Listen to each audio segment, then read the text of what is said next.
To fa ana wata ga wata.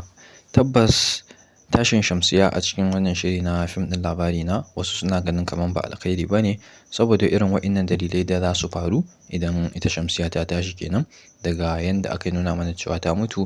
Amma fa wannan mutuwa ba na gaskiya ba ne. Idan ta tashi akwai wasu abubuwa da za su faru kamar haka. To mai sauraro ka biyo mu a cikin wannan shiri inda za ka je mu dauke da wannan cikakken sharhi namu na wannan rana.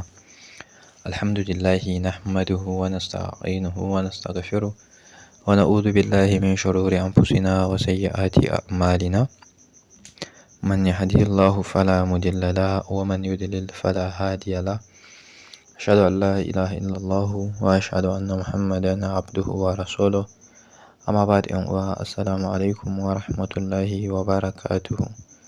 Barkamu da sake saduwa da ku a wani sabon sharhi namu na wannan rana. Tabbas ita Shamsiyya za ta tashi a cikin wannan fim na labari na saboda mutuwanta a cikin wannan shiri gaskiya ba ƙaramin tashin hankali ba ne kuma zai jawo ƙurori kala-kala. Kuna dai ganin irin yadda ake ƙoƙari a ga an fara tagayyara ita Sumayya a cikin wannan shiri na fim ɗin labari na. Yadda Kilishi ta sa ta a gaba da ita da yayan Shamsiyya wato Ismail. Da dai Ismail a baya da bai so ya ɗau wannan turba da Kilishi ta kitsa mashi ta ɗaura shi a kai ba.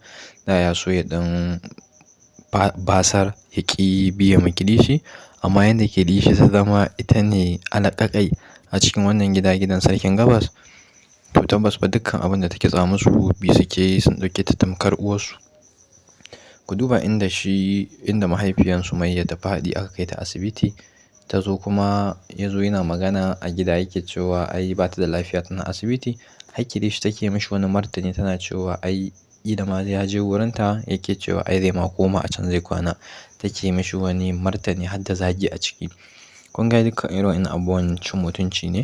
Kuma sai ku duba ku gani wai fa duk saboda iyayyan Sumayya ne ya shafi shi Abba Galadima.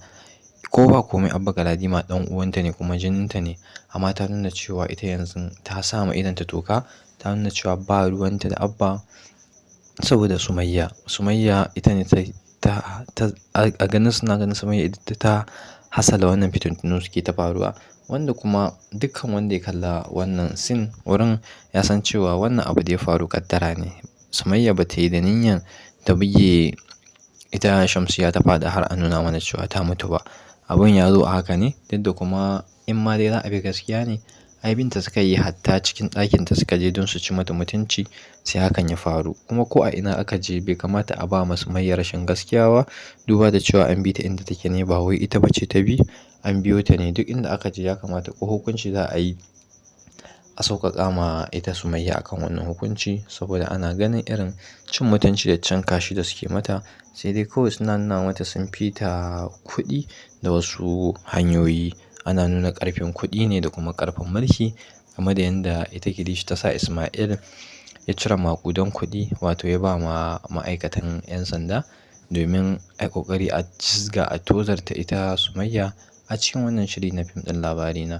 To amma mun san cewa Allah ba zai ba su nasara ba, kuma ita Sumayya tabbas za ta yi nasara ko da an je kotun, tunda yanzu ga nan shi Presido yana ƙoƙari zai shirya zo ya samu Abba Galadima su zauna su yi magana, wato game da yadda za a yi a ga an kawo ƙarshen shi wannan fitintunu da yake ta faruwa tsakanin ita Sumayya da kuma